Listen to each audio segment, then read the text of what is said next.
Oh, enggak usah.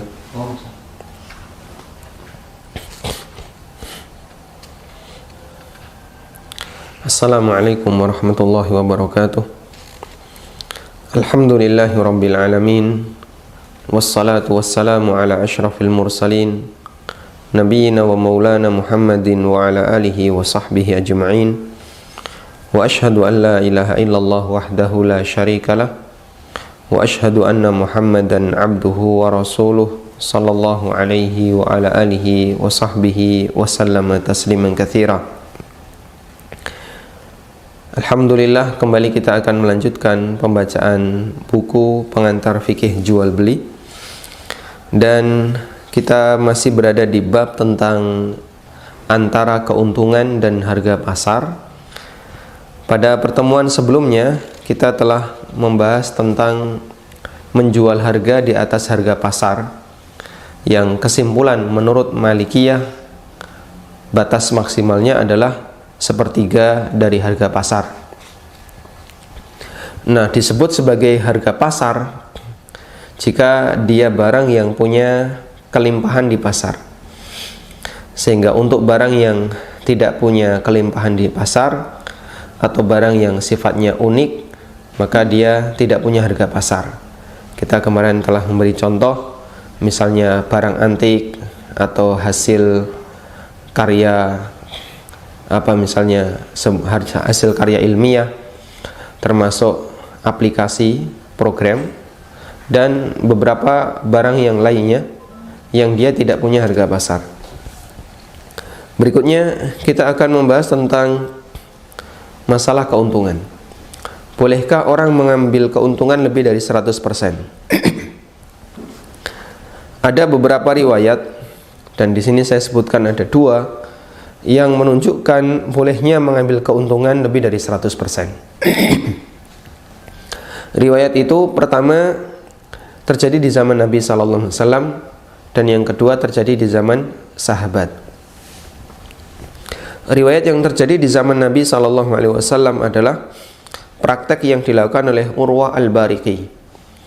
Urwah Ibnul Ja'ad Al-Bariqi radhiyallahu anhu, beliau pernah menceritakan, dafa'a ilayya Rasulullah sallallahu alaihi wasallam dinaran li ashtariya lahu syatan. Rasulullah sallallahu alaihi wasallam pernah menyerahkan kepadaku uang sebesar 1 dinar untuk saya belikan seekor kambing.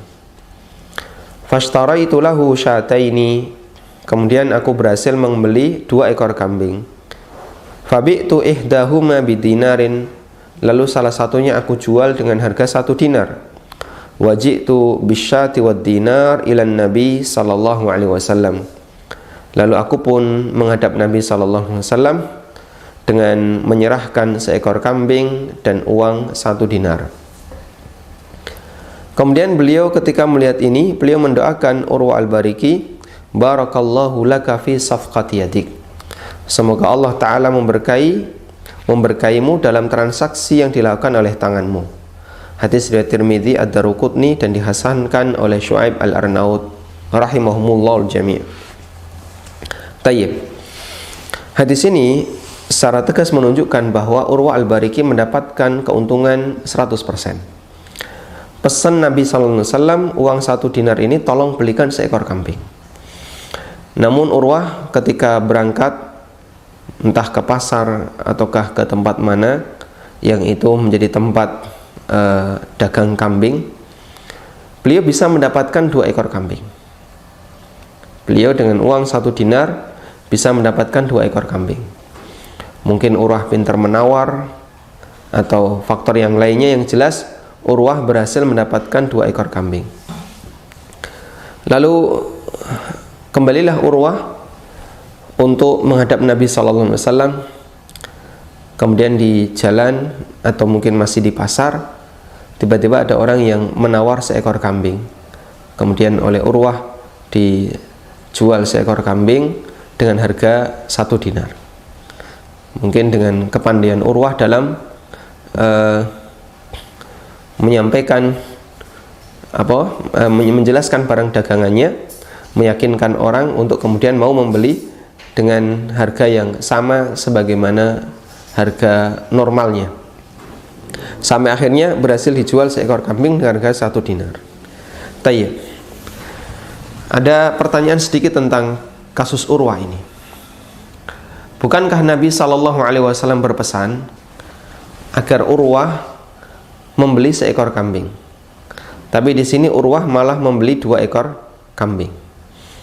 Berarti Urwah sebagai wakil dari Nabi SAW melakukan tidak sebagaimana yang diinstruksikan.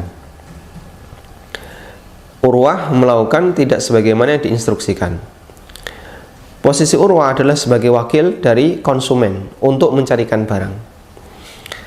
Sehingga seharusnya Urwah itu melakukan sebagaimana yang diperintahkan oleh wakil, melakukan sebagaimana yang diperintahkan oleh yang diwakili, yaitu Rasulullah SAW.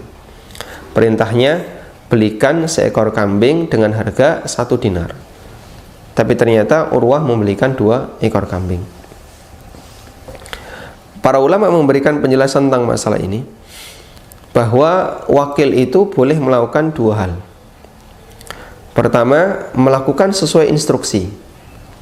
Disuruh beli 1, ya beli 1. Disuruh beli dengan harga 1 dinar, ya dia beli dengan harga 1 dinar. Berarti dia melakukan sesuai dengan instruksi. Yang kedua, melakukan yang lebih baik dari instruksi, meskipun tanpa izin dari pemilik barang. Dan ini diperbolehkan selama itu memberikan kemaslahatan kepada pemilik barang. Contohnya tadi, dengan uang 1 dinar ternyata Urwah berhasil membeli 2 ekor kambing. Dan itu disetujui oleh Nabi SAW, meskipun sebelumnya Urwah tidak izin kepada Nabi SAW. Beliau kan tidak balik dulu kepada Rasulullah, tanya, ya Rasulullah, boleh nggak ini saya belikan 2 ekor kambing? Karena perintahnya hanya membelikan seekor kambing, tapi Urwah berhasil membawa 2 tanpa izin dari Nabi SAW, karena Urwah melakukan yang lebih baik dibandingkan yang diinstruksikan. Semisal dengan ini, kejadian ketika ada seorang budak yang diperintahkan untuk mengembala kambing. Ternyata kambingnya ini ada yang digigit serigala. Dari sekian banyak kambing itu ada salah satu yang digigit serigala. Kemudian budak ini berpikir, ini kalau saya bawa pulang, mungkin di perjalanan akan mati, sehingga nanti kita rugi seekor kambing. Akhirnya sang budak tadi menyembelih kambing yang digigit serigala tersebut dan membawa pulang dagingnya. Lalu kejadian ini dilaporkan kepada Nabi SAW, karena budak ini menyembelihnya dengan menggunakan batu. Kemudian kejadian ini dilaporkan kepada Nabi SAW dan beliau izinkan untuk memakannya. Budak ini melakukan beberapa hal yang menyebabkan orang itu jadi ragu apakah boleh dimakan atau tidak. Pertama, dia nyembelihnya dengan menggunakan batu yang pipih, yang ada tajamnya, kemudian dipakai untuk menyembelih. Yang kedua, budak ini menyembelih kambing yang sudah digigit serigala. Yang ketiga, budak ini menyembelih tanpa izin dari pemiliknya, sehingga para sahabat banyak yang meragukan ini boleh dimakan atau tidak.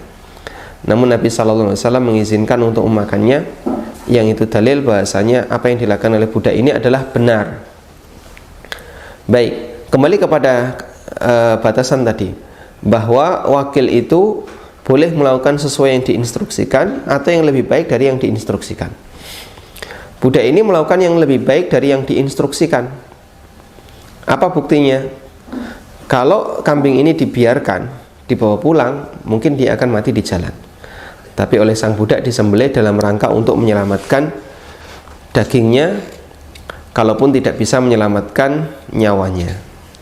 Selanjutnya, hadis yang kedua mengenai bolehnya menjual lebih dari 100% atau mendapatkan keuntungan 100% ke atas adalah hadis dari Abdullah bin Zubair radhiyallahu anhu.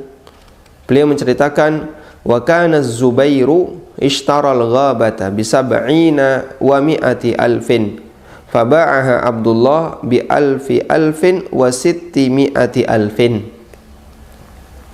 Zubair pernah membeli sepetak tanah di daerah Ghobah. Di daerah Ghobah, Ghobah ini sejarak sekian kilo dari pusat Madinah, dan di situ banyak sekali pepohonan-pepohonan, semak-semak. Di museum depan Masjid Quba ada sebuah museum kecil. Di situ ada banyak sekali gambar-gambar dan replika Madinah di masa silam. Termasuk yang pernah saya lihat adalah ada gambar tentang daerah Ghobah. Ghobah itu kayak gini. Nah, ternyata di situ banyak semak, banyak pepohonan. Dan sampai sekarang, karena fotonya foto asli, berarti sampai foto itu dicetak, daerah Ghobah masih berupa seperti itu. Ibnu Zubair, Abdullah bin Zubair menceritakan, Zubair membeli tanah di daerah Ghobah, kita terjemahkan dengan hutan, seharga 170.000 dirham. Seharga 170.000 dirham. Kemudian tanah itu dijual oleh putranya, oleh Abdullah bin Zubair menjualnya seharga 1.600.000. Hadisnya riwayat Bukhari. Dan riwayat ini disebutkan oleh Bukhari dalam sahihnya, dikasih judul bab mim barakati malil mujahid. Bab keberkahan harta mujahid. Karena dan cantumkan di situ bahwa hadis ini masuk dalam kategori keberkahan mujahid. Modalnya 170.000 dirham, terjual 1.600.000. Berarti berapa kali lipat ini? Hampir 10 kali lipat. Ya, hampir 10 kali lipat. Dijual dengan harga 1.600.000. Hadis ini dijadikan kesimpulan oleh para ulama untuk mengatakan bolehnya mengambil keuntungan yang berlipat-lipat dalam transaksi jual beli. Dan ini dikutip dalam majalah Majma' Fiqih Islami dalam sebuah artikel berjudul Tahdid Arbahit Tujjar, ditulis oleh Dr. Yusuf Qardawi. Tayyib. Dan ketika itu Zubair meninggal dalam kondisi dia punya banyak hutang. Kemudian dia berpesan kepada Abdullah bin Zubair, nanti kalau kamu tidak bisa melunasi utang ayah, berdoalah kepada Allah dan sampaikan kalimat ini, ya Rabba Zubair, ya Rabba Zubair, wahai Rabbnya Zubair, wahai Rabbnya Zubair, lunasilah utang Zubair, berikanlah harta untuk Zubair agar bisa melunasi utangnya, karena utang Zubair sangat banyak. Bahkan Abdullah bin Zubair sebagai anak pertama dari Zubair bin Awam, atau sebagai anak yang senior dari Zubair bin Awam, beliau Abdullah bin Zubair itu mengumumkan utang ayahnya selama 3 musim haji. Jadi ketika musim haji, Abdullah bin Zubair mengumumkan, siapa yang punya utang bapak, silahkan menghubungi saya.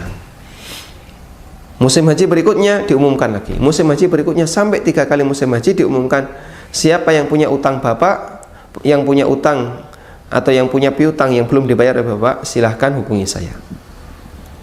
Dan beliau menunda pembagian warisan selama 3 tahun, sehingga harta peninggalan Zubair bin Awam belum dibagikan oleh Abdullah bin Zubair selama lebih dari 3 tahun. Tujuannya adalah untuk memastikan siapa saja yang punya utang kepada Zubair ibn Awam, karena dulu Zubair seorang pedagang yang banyak berhubungan dengan orang, sehingga dikhawatirkan ada utang yang belum terselesaikan, sementara yang membawa adalah orang lain. Tayyib. Sehingga peristiwa ini juga dijadikan dalil oleh para ulama, seperti keterangan dari Syekh bin Baz, bolehnya menunda pembagian warisan disebabkan karena ada penyelesaian utang yang tertunda. Kemudian kesimpulan yang sama juga disampaikan oleh Fatwa Lajnah Daimah. Dalam Fatwa Lajnah Daimah dinyatakan laisatil arbahu fit tijarati mahdudatan bal tatabbu ahwalil aradi wat talabi kathratun wa qillah lakin yustahsan lil muslim tajiran wa ghairahu ay yakuna sahlan samhan fi bai'ihi wa syira'ihi. Keuntungan perdagangan itu tidak memiliki batasan tertentu, namun mengikuti kondisi persediaan permintaan barang, kondisi permintaan dan persediaan barang. Sehingga kalau persediaan banyak, permintaan dikit jadi murah. Persediaan sedikit, permintaan banyak jadi mahal. Mengikuti kondisi seperti itu. Namun disarankan bagi seorang muslim baik pedagang maupun yang bukan pedagang agar memberikan kemudahan dalam bertransaksi. Tayyib. Kita berikan kesimpulan di sini. Pertama, bolehnya mengambil keuntungan lebih dari 100% atau 100% ke atas.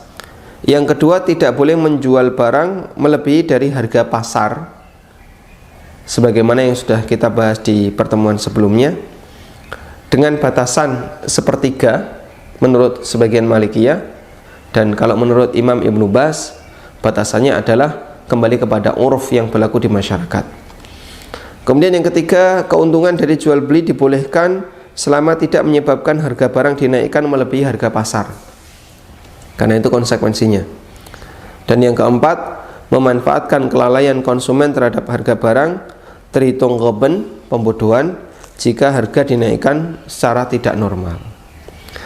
Kemudian yang kelima, dibolehkan menaikkan harga barang mengikuti perubahan harga pasar karena faktor ketersediaan dan permintaan terhadap barang. Wallahu a'lam. Nah,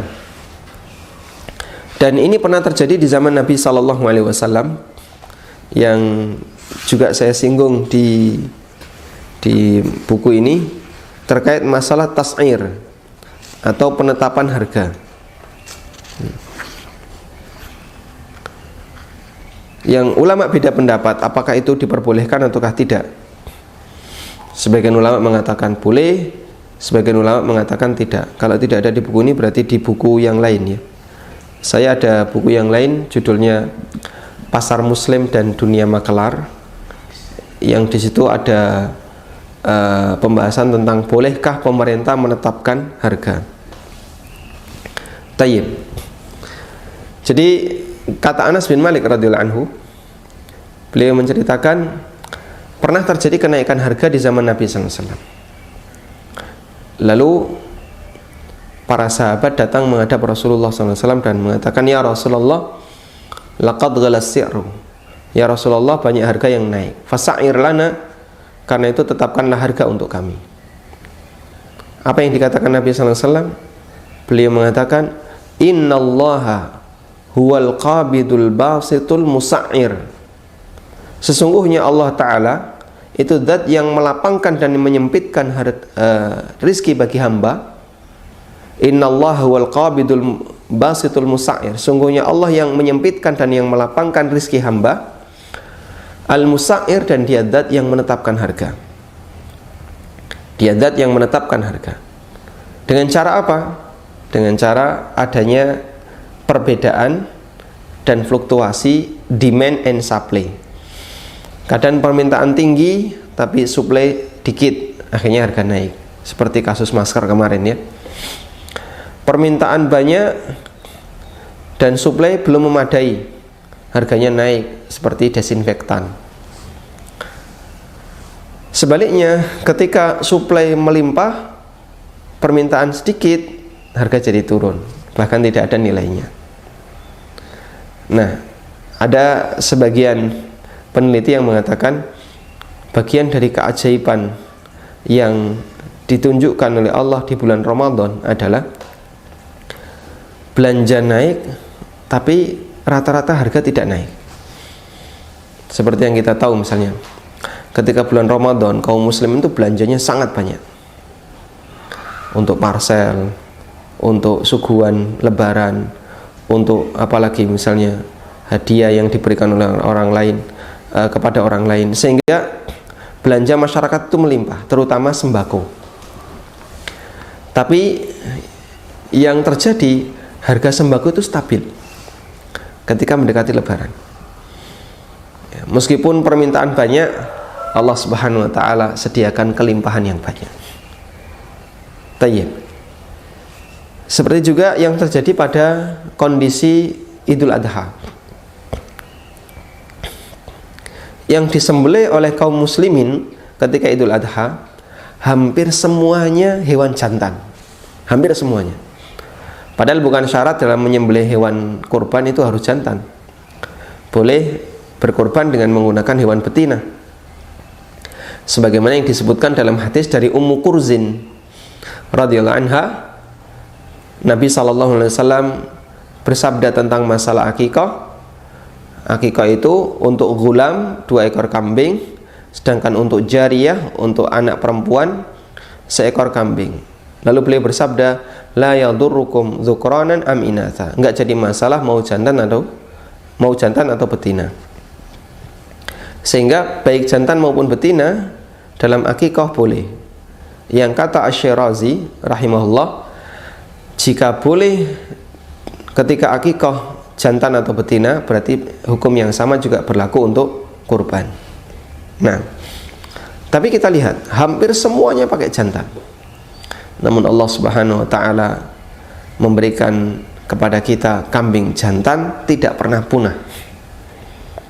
Padahal dia disembelih jutaan setiap tahun. Tapi nggak pernah ada ceritanya kambing jantan punah gara-gara dipakai untuk kurban. Sementara kambing betina dengan jantan, ya, keseimbangnya sebagaimana tahun-tahun sebelumnya. Itulah bagian dari ciptaan yang diberikan oleh Allah Subhanahu wa taala untuk manusia, melayani mereka dalam beribadah kepada Allah Subhanahu wa taala. Dan itu terjadi baik ketika Idul Fitri maupun ketika Idul Adha. Wallahu taala alam. Tayyib, mungkin itu yang bisa kita sampaikan sebagai pengantar. Dan untuk pertemuan berikutnya kita akan membahas tentang bolehkah banting-bantingan harga di pasar dan bolehkah menetapkan harga bagi pemimpin, bolehkah melakukan tas'ir. Wallahu a'lam wa sallallahu ala nabiyyina Muhammadin wa ala alihi wa sahbihi wa sallam wa akhiru da'wana alhamdulillahi rabbil alamin.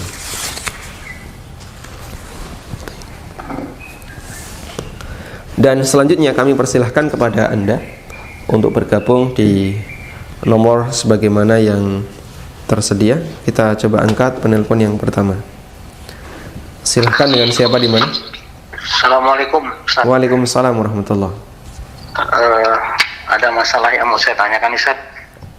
Saya bekerja sama dengan seseorang di bidang rumah makan. Kemudian qadarullah 3 tahun berjalan, setelah itu kita bubar. Nah, setelah dihitung aset semua, misalnya ada 200 juta. Kemudian dia akan menarik diri, tapi dengan catatan saya meneruskan, tapi harus bayar namanya goodwill, Ustaz. Apa? Goodwill? Iya, goodwill. Nah, akhirnya beliau minta 800 jutaan. Karena memang saya teruskan, maka saya menyanggupinya. Lalu saya cicil per 3 bulan sekian, per 3 bulan sekian. Alhamdulillah udah lunas. Nah, yang ingin saya tanyakan, apakah dalam syariah nilai goodwill-nya ada, Ustaz? Baik, kenapa dia minta goodwill? Ya karena dia menganggap saya meneruskan dan restorannya sudah dikenal orang gitu, Ustaz. Oh gitu. Nah, walaupun artinya tidak ada nilai prospeknya yang dalam bentuk royalti atau franchise, tapi dia minta seperti itu. Berarti apakah ini sah? Dia dibubarkan karena keinginan Bapak, ya? Karena keinginan, ya sama-sama sudah dia minta gitu, Ustaz. Dia minta untuk dia minta meninggalkan dibubarkan. Baik. Kemudian satu lagi, Ustaz. Apakah warisan untuk anak laki-laki yang meninggal itu masih tetap ada, Ustaz? Artinya ada warisan dari orang tua, kemudian adik laki-laki saya sudah meninggal. Apakah tetap diberikan warisan untuk anaknya atau gimana, Ustaz? Baik. Itu sementara, Ustaz. Barakallahu fikum. Assalamualaikum warahmatullahi wabarakatuh. Waalaikumsalam warahmatullahi wabarakatuh. Baik, Anda bertanya tentang posisi mudhorib yang dia sudah bekerja. Kemudian setelah itu dia mengundurkan diri, sementara perusahaan Anda berjalan dengan baik dan dikenal masyarakat, sehingga posisi Anda tinggal melanjutkan. Lalu dia minta senilai tertentu sebagai ganti dari goodwill yang sudah dia berikan kepada perusahaan Anda. Ini kalau dalam istilah Malikiyah kalau tidak salah, dia disebut sebagai bagi hasil mithal ya. Bagi hasil mithal itu begini. Jika ada sebuah perusahaan kemudian mudharib mengundurkan diri dan dia sudah bekerja sementara hasilnya sudah ada, maka mudharib berhak untuk mendapatkan nilai tertentu, yang nilai tertentu itu sebagai ganti dari bagi hasil yang belum dia dapatkan. Misalnya seharusnya ini kalau dikembangkan saya dapat hasil sekian, tapi belum saya ambil karena ini sedang berproses. Ini sedang berproses sehingga belum bisa kelihatan hasilnya. Tapi ini kalau dilanjutkan terus nanti akan ada hasil sekian. Namun belum bisa diambil karena sedang berproses, maka di posisi ini mudharib berhak untuk mendapatkan nilai sesuai yang yang berlaku di masyarakat. Ini normalnya kamu bisa dapat sekian juta jika ini dilanjutkan. Tayyib. Sehingga kalau itu dijadikan sebagai ganti untuk goodwill karena dia belum mendapatkan bagi hasil, insya Allah tidak masalah. Tapi kalau dia sudah mendapatkan bagi hasil, ya sebenarnya hak dia sudah diterima. Namun mungkin dia minta bonus karena sudah bisa membuat pasar bagi warung Anda. Dan kalau itu dilakukan dan Anda setuju, insya Allah tidak masalah. Intinya seperti ini kembali kepada kesepakatan. Jadi goodwill yang sudah dia berikan kepada warung Anda bisa dibayar senilai kiprah yang dia berikan, dan itu kembali kepada kesepakatan antara Anda dengan mudharib. Wallahu a'lam. Selanjutnya mengenai warisan untuk anak laki-laki. Warisan untuk anak laki-laki yang sudah meninggal, jumhur ulama mengatakan dia nggak dapat. Jumhur ulama mengatakan dia nggak dapat. Sehingga misalnya si A punya 3 anak, laki-laki, perempuan misalnya. Anak yang kedua meninggal dunia dan dia sudah punya anak, berarti A punya cucu dari anak kedua. Nah, ketika si A meninggal, apakah cucu ini dapat dari kakeknya? Jumhur ulama mengatakan nggak dapat.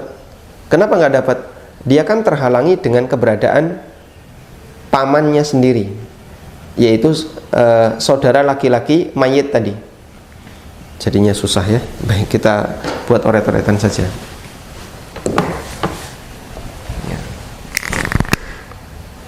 Si A punya 3 anak laki-laki atau 3 anak ya. Laki-laki 1, laki-laki 2, perempuan 1. Ini meninggal dan sudah punya anak, misalnya X dan Z. Ketika A meninggal dunia, apakah X dan Z dapat warisan? Jawabannya tidak dapat warisan. Kenapa? Termahjub dengan keberadaan anak laki-laki 1. Ya, meskipun X ini bisa jadi laki-laki, Z juga laki-laki. Pada waktu A meninggal, maka X dan Z termahjub dengan keberadaan L1, anak laki-laki pertama, sehingga mereka nggak dapat warisan. Udah? Ini pendapat jumhur. Pendapat jumhur, X dan Z termahjub. Baik. Kemudian ada pendapat yang kedua. Ini pendapat ulama Mesir, meskipun tidak semua ya, sebagian ulama Mesir, kemudian juga diadopsi di Tunisia. Yang pendapat kedua ini disebut dengan wasiat wajib.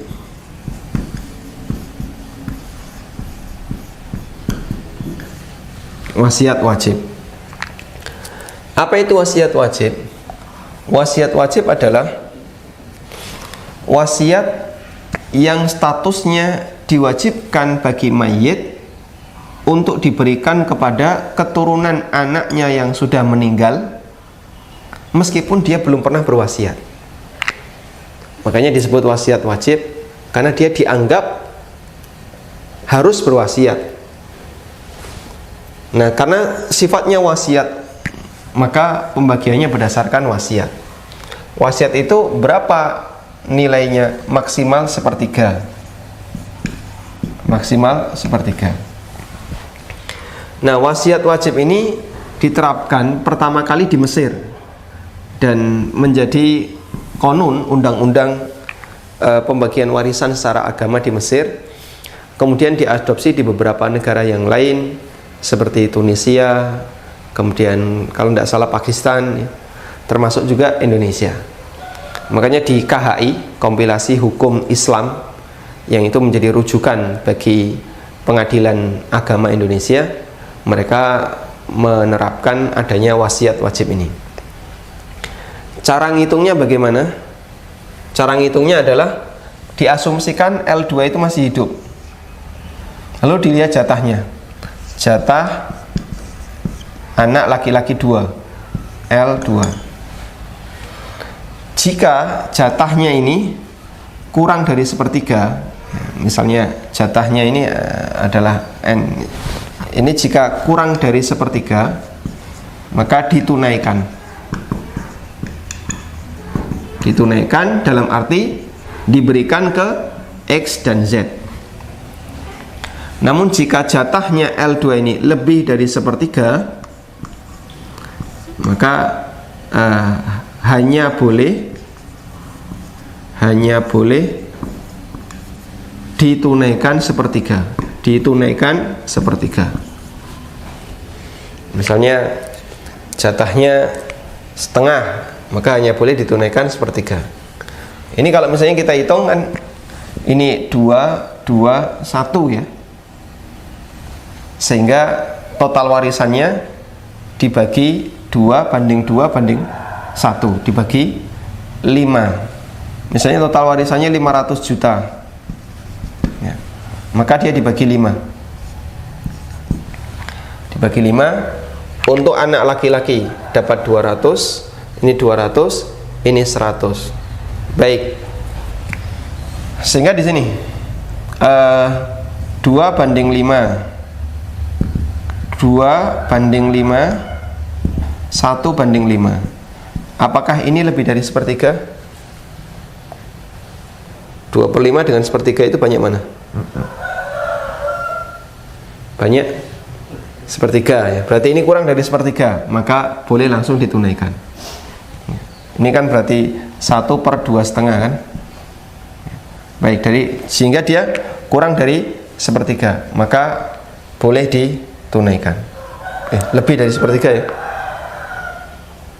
penyebutnya lebih kecil. Kalau dia lebih dari sepertiga, maka yang boleh ditunaikan hanya sepertiga. Baik, ini cara perhitungan wasiat wajib. Wallahu a'lam. Dan kami persilahkan untuk merujuk ke asatidzah yang ada di tempat Anda. Barangkali bisa dimintai bantuan agar bisa membantu dalam menyelesaikan seperti ini. Kita angkat penelpon berikutnya. Silahkan. Halo, Assalamualaikum Ustaz. Waalaikumsalam warahmatullahi. Ustaz, mau tanya Ustaz, kita kan usahanya usaha jasa Ustaz, jasa cuci sama perbaikan.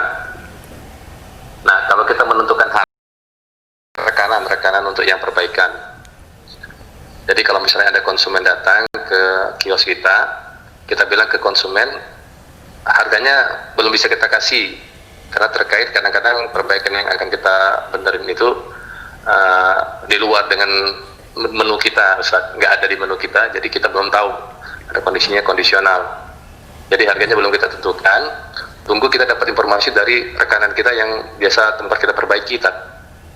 Baik, boleh nggak itu, Ustaz? Berarti saat akad harga nggak jelas ya? Saat akad itu kita kasih tahu sama konsumen, ini harganya, nanti kita konfirmasi harganya berapa. Oh ya nggak apa-apa, dia taruh. barang yang mau diperbaikin kan. Terus kita bawa barang yang biasa dengan rekanan kita datang ke pengrajinnya, kita bilang ini berapa? Oh, dia bilang 15.000. Nah, terus kita sampaikan, karena kita sifatnya jasa, kita naikkan harganya, Ustaz. Baik. Tapi kita dengan pengrajin beli lepas. Baik.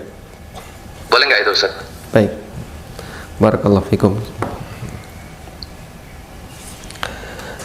Tayyib, apa yang tadi Anda sampaikan, selama Anda minta konfirmasi dulu dari konsumen, hukumnya boleh, sehingga tidak ada goror dalam masalah harga yang bisa memicu terjadinya sengketa.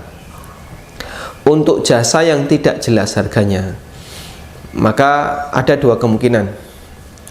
Pertama, dia terukur dengan nilai tertentu, dengan sesuai satuan tertentu. Contohnya argo taksi ya. Argo taksi itu kan hasil akhirnya nggak jelas. Pak, saya mau berangkat ke sini. Kita kemudian disuruh naik, argo nyala. Ketika argo menyala, kita nggak tahu nanti hasil akhirnya berapa. Apakah bayar 80.000, bayar 100.000 atau berapa, kita nggak tahu. Dan di jalan juga kita nggak tahu. Kalau macet bisa lebih mahal, kalau lancar ya lebih murah. Nah, seperti ini hukumnya boleh, karena kita sudah tahu berdasarkan satuan yang dia berikan. Taksi itu argonya sekian dan dia akan mengambil upah sekian per kilo misalnya. Yang kedua, harga tidak jelas dan tidak bisa diukur, tidak ada ukuran. Seperti tadi, ini kira-kira biaya servisnya senilai sekian, atau ini biaya yang nanti harus Anda keluarkan senilai sekian. Ini hukumnya tidak diperbolehkan kecuali jika ada konfirmasi sebelum pelaksanaan. Misalnya harga perbaikan tadi ya, dia tidak bisa diukur. Kenapa? Karena kebutuhan masing-masing perbaikan itu berbeda. Servis mobil, orang naruh mobil, terus setelah itu ditinggal, tolong diperiksa, diperbaiki, kontak piro, nanti habis berapa saya ganti. Cuman habis berapa saya ganti itu fluktuatif, bisa besar sekali, bisa kecil. Jika pihak bengkel konfirmasi sebelum dia ganti spare part, Mas, mobil kamu ini harus ganti ini, ganti ini, ganti ini, total 100 juta. Nah, kan butuh konfirmasi. Dari sekian item yang tadi disebutkan oleh bengkel, misalnya ada 10 item yang harus diganti, kemudian konsumennya minta 5 saja yang diganti, yang 5 sisanya nggak usah. Berarti dia hanya boleh ganti 5, sisanya nggak boleh dia ganti. Dan nanti otomatis nilainya akan turun. Tayyib, selama ada konfirmasi, insya Allah diperbolehkan. Wallahu alam. Baik, coba kita baca pertanyaan melalui WA. Bismillah. Pembeli A datang ke toko penjual B, sudah deal beli barang X dengan harga 1,1 juta dengan DP 100.000, menunggu barang datang sekitar beberapa hari. Kemudian barang datang dan si B bilang harganya jadi 1,2 juta. Pertanyaan, apakah si A boleh membatalkan pesanannya dan minta DP-nya kembali? Baik. Yang kedua adalah, bila A setuju dengan 1,2, apakah akadnya harus diulang atau tinggal lanjut saja selesaikan kekurangannya? Baik. Di sini yang salah B. Jika ini barangnya sudah ada atau belum? Belum. Barangnya apa ini? Tidak diketahui. Apakah B produsen? Tidak diketahui. Baik, tidak dihitung. Di sini ada kesalahan. Satu, jika B bukan produsen, yang dia adalah hanya tengkulak ya, kulak, beli terus dijual lagi ke si A, maka B salah besar ketika menerima DP 100.000, karena jadinya jual beli kalik bil kalik. Barangnya nggak ada, belum dimiliki oleh si penjual, uangnya tidak tunai, belum dibayar tunai oleh si A sebagai pembeli. Ini jual beli kalik bil kalik, dan ini hukumnya terlarang dengan sepakat ulama. Karena itu ketika ini hukumnya terlarang dengan sepakat ulama, maka akad dibatalkan dan uang harus dikembalikan utuh. Nah, setelah uang dikembalikan utuh, B sudah punya barang, maka A dikasih kebebasan, punya hak khiyar. apakah lanjut beli atau tidak. Karena akad yang pertama kemarin di mana A membayar 100.000 tidak diperhitungkan. Kenapa? Karena B belum punya barang. Yang kedua, jika posisi B adalah seorang produsen sehingga A pesan dibuatkan barang, tolong buatkan barang ini, harganya berapa? Lalu B sudah menetapkan harganya 1,1. Bapak harus ngasih DP 100. Akhirnya dikasih DP 100. Setelah itu ketika barang jadi, terlarang bagi B untuk menaikkan harga. Pak, sekarang harganya jadi 1,2. Jika harganya dinaikkan, maka A berhak untuk membatalkan. Loh, kemarin kita sudah sepakat harganya 1,1 kok, sekarang kamu minta 1,2. Nggak bisa kayak gitu. Meskipun biaya yang dikeluarkan B lebih besar, itu resiko B. Dan A berhak untuk mendapatkan barang dengan nilai 1,1. Karena kemarin sudah akad dengan akad istisna dan harga sudah disebutkan, maka dibayar sesuai dengan harga yang telah ditetapkan waktu akad. Jangan berubah. Kalau berubah-berubah seperti ini, jadinya harga tidak jelas. Baik, insya Allah bisa dipahami ya. Alhamdulillah. Kita lanjutkan. Silahkan. Assalamualaikum warahmatullahi wabarakatuh. Waalaikumsalam warahmatullahi wabarakatuh. Barakallahu fikum Ustaz. Wafikum barakallah. Ya Ustaz, Afwan baru bisa masuk hari ini. Kemarin sebetulnya ingin bertanya terkait yang peminjaman di bank yang dibayarkan asuransi dan sisanya itu harus dibayarkan Ustaz gitu ya. Kan Ibu Ana itu sempat melakukan peminjaman tahun 2007 di bank pensiunan. Nah kemudian tahun 2008 meninggal. Waktu itu karena anak nggak tahu hukumnya gitu, katanya udah lunas kalau meninggal. Nah ini anak baru tahunya kemarin pas ikut kajian Ustaz. Nah ini gimana saja, apakah anak harus kembali lagi menanyakan ke pihak banknya berapa sisa hutang yang harus dibayarkan gitu, dan berapa yang sudah dilunasin, atau bagaimana saja baiknya Ustaz? Baik.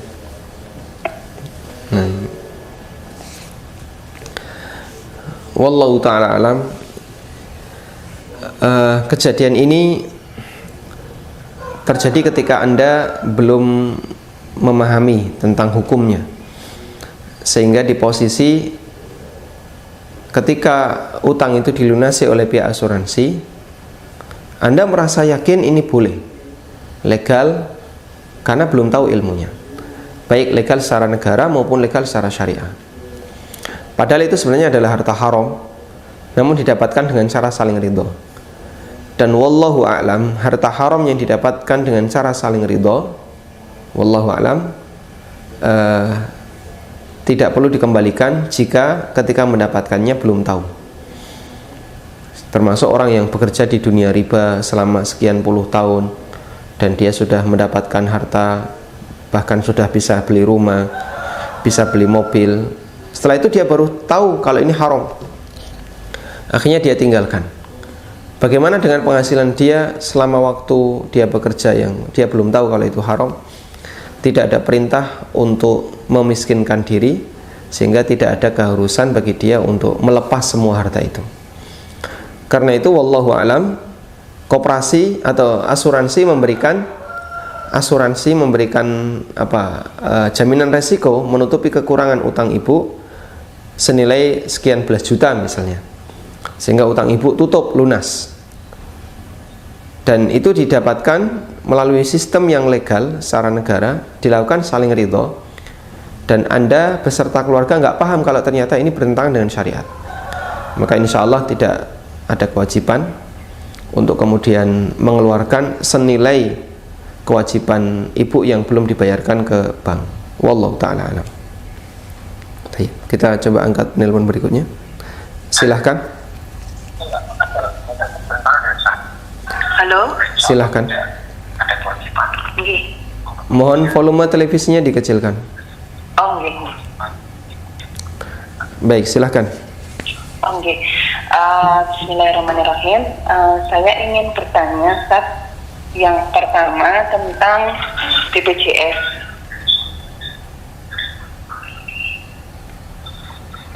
Halo? Silahkan. Iya, yang pertama tentang BPJS. Jadi saya itu di kantor BPJS langsung dipotong gaji, Ustaz. Jadi untuk satu keluarga itu dipotong 80.000 per bulan. Nah, pertanyaannya apakah ketika jadi mau nggak mau dipotong begitu, Ustaz?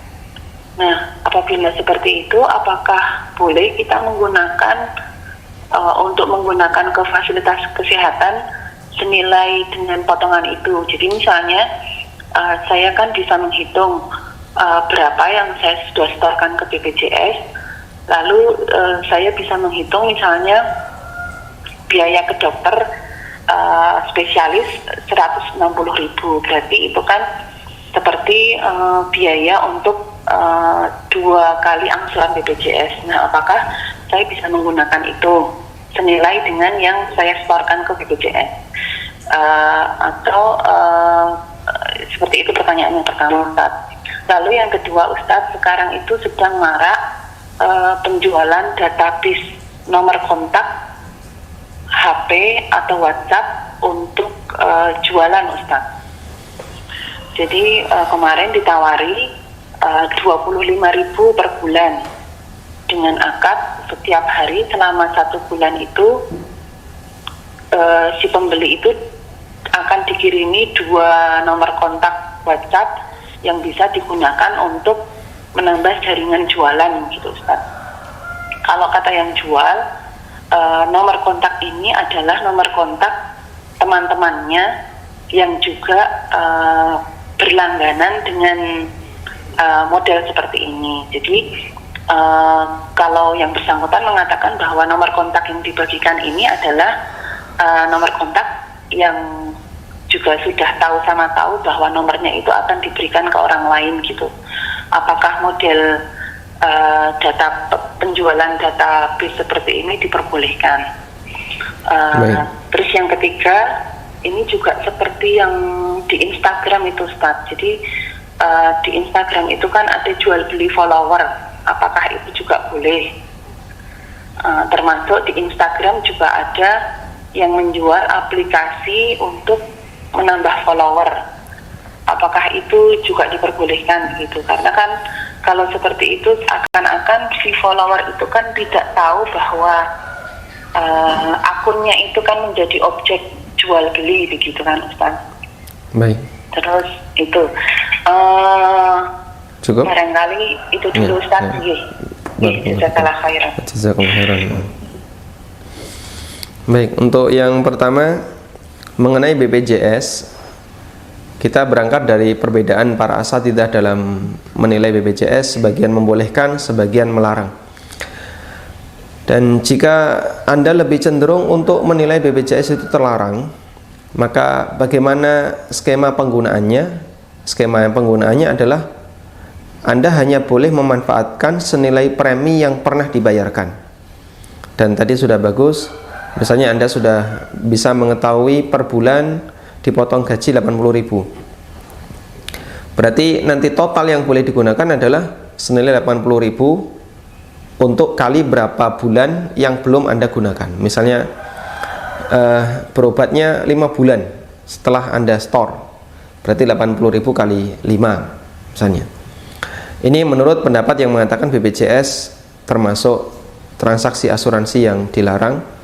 Tapi kalau Anda mengambil pendapat yang mengatakan BPJS hukumnya diperbolehkan, maka insya Allah tidak perlu ada perhitungan seperti ini dan bisa langsung dimanfaatkan tanpa harus mengetahui berapa nilai premi yang dibayarkan. Dan kita belum bahas tentang masalah detail apakah BPJS itu boleh atau tidak. Insya Allah baru kita bahas setelah kita menyelesaikan kajian tentang masalah gharar. Kenali gharar dulu, baru punya basic untuk bisa memahami apakah BPJS dan asuransi itu boleh ataukah tidak.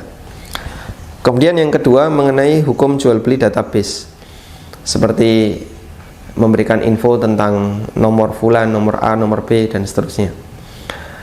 yang kita tahu bahasanya nomor itu termasuk identitas, dan identitas itu boleh dirahasiakan. Termasuk misalnya nomor pribadi saya yang dibuka untuk umum, ini bukan nomor saya ya, ini nomor admin, khusus dipakai untuk kegiatan dan acara tanya jawab interaktif di acara ANB official. Ada nomor pribadi tersendiri. Nah, pada asalnya orang ketika mau membagikan nomor pribadi orang lain itu harus minta izin, atau misalnya Anda punya prediksi ini akan diperbolehkan walaupun tanpa izin. Misalnya ada orang yang minta nomor, terus ditanya mau apa, oh saya keluarganya, saya butuh untuk menghubungi beliau. Baik, ini tanpa minta izin pun insya Allah diperbolehkan. Sehingga anda pertimbangkan, kira-kira kalau saya sebarkan nomor ini diizinkan atau tidak. Kalau tidak diizinkan berarti itu melanggar hak orang lain. Dan ada banyak asatidzah yang mereka membatasi jangan sampai nomornya itu disebarkan ke orang lain ya. Saya pernah minta seseorang, punya nggak nomornya Ustadz Fulan, terus beliau mengatakan saya punya, cuman dulu waktu saya dikasih beliau pesan jangan berikan ke orang lain. Akhirnya orang ini minta izin dulu ke Ustadz Fulan tuh, terus baru diberikan ke saya. Tayyib. Sehingga perlu dijaga yang namanya kerahasiaan ini, privasi ini, agar tidak sembarang orang menggunakannya, apalagi digunakan untuk hanya sebatas menyebarkan iklan dan seterusnya. Dan kita nggak tahu ya betapa seringnya nomor-nomor kita itu dapat SMS misalnya tawaran judi, tawaran apa lagi, ada togel, ada, masya Allah banyak sekali, dan itu hampir tiap hari ada. Yang intinya kalau sekiranya pemilik nomornya itu belum merelakan untuk dibagikan, ya tidak boleh dibagikan. Kemudian yang kedua tentang jual beli follower, ini saya bahas khusus di buku saya Halal Haram Bisnis Online. Ada satu pembahasan tentang hukum mencari uang di internet. Salah satunya yang kita bahas adalah hukum jual beli follower, jual beli akun Facebook, jual beli akun IG dan seterusnya. Yang di situ saya membuat dua kesimpulan. Pertama, bahwasanya secara aturan yang diterapkan oleh Facebook dan IG dan banyak medsos yang lainnya, mereka tidak mengizinkan untuk menjual akun, karena akun itu gratis. Anda mau punya 2 Facebook, 3 Facebook, kan nggak pernah ditarik bayaran. Sehingga buat akun bagi mereka itu digratiskan, terserah. Makanya mereka punya aturan, tidak perlu beli, silahkan buat sendiri. Dan sesuatu yang dia menjadi milik umum, siapapun boleh mendapatkannya, maka tidak boleh diperjualbelikan. Nabi SAW mengatakan, al-muslimuna syuraka'u fi thalath. Muslim itu bersekutu dalam 3 hal. Bersekutu dalam arti mereka memiliki bersama dalam 3 hal. Ya. Filma wal kala wan nar. Untuk air, kemudian rerumputan dan api. Maksudnya air yang ada di sungai, yang ada di danau, siapapun ngambil silahkan. Maka tidak boleh bagi sebagian orang untuk memonetisasi air seperti ini, sehingga siapa yang ngambil air di danau ini wajib bayar ke saya. Itu tidak boleh. Kalau dia melakukan seperti itu, maka dia melakukan pelanggaran hak. Oh, semua orang boleh ngambil kok saya disuruh bayar. Itu tidak boleh. Al-kala juga sama. Al-kala itu padang rumput ya. Misalnya savana. Ada savana, semua orang mau merumput di sini silahkan, mau ngambil rumput, mau naruh kambing di sini silahkan. Maka tidak boleh dikapling. Siapa yang mau ngambil rumput di sini harus bayar ke saya. Padahal itu milik umum, itu tidak boleh. Api juga sama. Ada orang bakar-bakar di sawah misalnya, terus kita ngambil apinya, itu nggak boleh bayar. Kenapa? Yang seperti ini milik bersama. Nah, ini saya jadikan sebagai dalil. Berarti ketika sebuah objek itu milik umum, siapapun bisa mengakses, maka tidak boleh diperjualbelikan. Nah, jual beli follower itu kan berarti jual beli akun ya. Otomatis jual beli follower itu jual beli akun. Ada orang sudah membuat sebuah akun, lalu dia punya banyak follower, setelah itu dijual, berarti kan plus jual seakunnya. Nah, itu dilarang dalam aturan yang diberikan oleh FB, yang diberikan oleh IG dan yang lainnya. Yang kedua, pertimbangan yang kedua, follower itu belum tentu mewakili aslinya. Sehingga misalnya di sebuah FB, di sebuah fanpage punya 1 juta follower, ternyata 1 juta itu real manusianya hanya 100.000. Terus yang lain kemana? Yang lain itu klonengan. Ada satu orang punya 10 akun, ada satu orang punya sekian belas akun, semuanya follow kepada si A. Jadinya apa? Realnya bukan 100.000 atau bukan 1 juta, tapi realnya lebih kecil dari itu. Realnya lebih kecil dari itu. Dan ini masuk dalam kategori khiyar ghaban ya. Masuk dalam kategori pembodohan. Kelihatannya banyak tapi ternyata realnya sedikit. Bahkan begini ya, seperti kita sekarang sedang kajian, yang live berapa sekarang? 600. Ada 600. Itu realnya belum tentu 600. Dari 600 itu yang ditinggal turu mungkin 400. Yang nonton serius 200. Sehingga kelihatan banyak, tapi ada yang nonton, buka, hadir, terus ditaruh sambil laya-laya turu. Berarti aslinya dia nggak nonton, cuman hadir saja, setelah itu dipasang, dibiarin. Dan mungkin saja itu terjadi. Maka ketika misalnya ada orang yang pasang iklan, Pak saya mau pasang iklan, bayarnya berapa? Sekian, karena ini kan penontonnya banyak. Belum tentu real dari sekian ratus itu nonton semuanya. Mungkin yang nonton sepertiganya atau setengahnya. Tayyib. Karena itulah para ulama melarang jual beli follower seperti ini. Karena ini termasuk di antara bentuk jual beli najas yang tidak mewakili aslinya. Wallahu a'lam. Tayyib. Putus. Baik, kita bacakan pertanyaan melalui WA. Bismillah. Bolehkah daftar menjadi agen yang mensyaratkan biaya masuk pendaftaran terlebih dahulu? Misalnya 400.000, nanti akan diberikan toolkit jualan berupa barang, foto-foto produk, dan ada juga ilmu yang dibagikan supplier yang kalau dijual lebih dari 400.000 karena besar manfaatnya.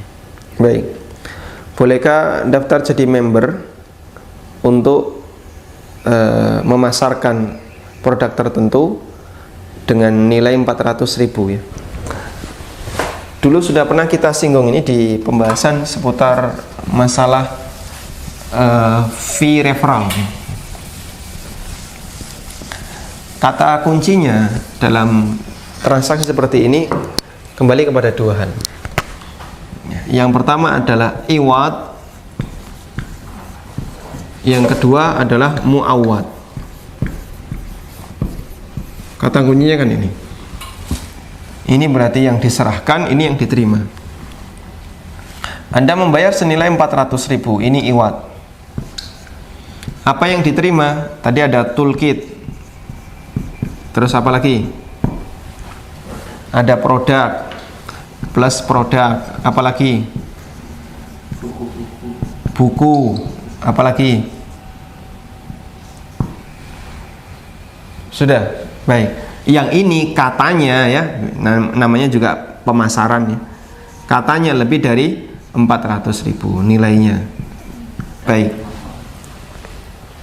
Nilai manfaatnya lebih dari 400.000. Jika memang ini real, silahkan, boleh. Tapi kalau ini hanya dibuat kesan saja biar orang mau percaya, padahal sebenarnya produknya juga tidak begitu penting bagi kehidupan manusia. Orang nggak seberapa butuh. Toolkit kadang cuma begitu didapat, dibiarin aja. Buku ini buku apa? Buku pemasaran apa? Kadang orang nggak mau baca. Sudah, maka tinggal yang bernilai bagian ini saja. Bagian ini yang bernilai. Kita sering menjumpai ini untuk misalnya kosmetik atau obat-obat kuat, suplemen ya. 400.000, kasih toolkit, nggak pernah dibaca, nggak pernah dipakai. Kasih buku juga nggak pernah dipakai. Produknya ini cuma 50.000. Baik. Loh, kenapa kok mau? Anda nanti dapat tambahan fee referral. Jika kamu bisa mereferensikan orang, kamu dapat fee sekian. Nah, ini yang nilainya mahal. Tapi ini kan nggak jelas, jadinya gharar ya. Jadinya gharar. Kenapa? Bagian fee referral itu tidak jelas. Tapi biasanya kalau nggak ada fee referral, Bapak tidak perlu cari orang, karena kami sendiri nanti akan nyari, sehingga tidak ada fee referral, hanya untuk ini saja. Maka Anda pertimbangkan nilai produk ini harus senilai dengan iwat yang tadi dibayarkan. Wallahu a'lam. Tayyib. Kita coba angkat penelpon berikutnya.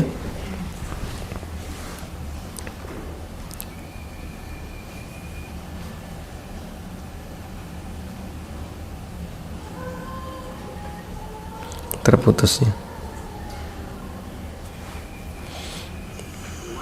Baik, silahkan. Assalamualaikum. Waalaikumsalam warahmatullah. Ini Ustadz mau nanya, suami itu punya kewajiban memberi nafkah untuk istri dalam bentuk uang cash atau tidak ya, untuk pegangan istri sehari-hari, atau kalau dia udah mencukupi secara pakaian, tempat tinggal dan makanannya, itu berarti udah ngasih nafkah istri, dia punya kewajiban untuk ngasih uang cash yang istri bebas untuk menggunakan untuk keperluan pribadinya. Kemudian yang kedua, Ustaz, dalam kondisi new normal sekarang, kan ketika awal masjid dibuka, suami sama anak saya langsung mulai sholat di masjid, ya ini di Bekasi ya Ustaz. Kemudian beberapa hari kemudian ngelihat keadaan sepertinya belum terlalu aman. Kemudian terus saya dengar kajian dari Dr. Saifuddin Hakim sama Ustadz Abdul Twasikal. Itu Dr. Saifuddin yang di Jogja aja belum mulai sholat di masjid. Terus jadi kita mikir kayaknya belum terlalu aman.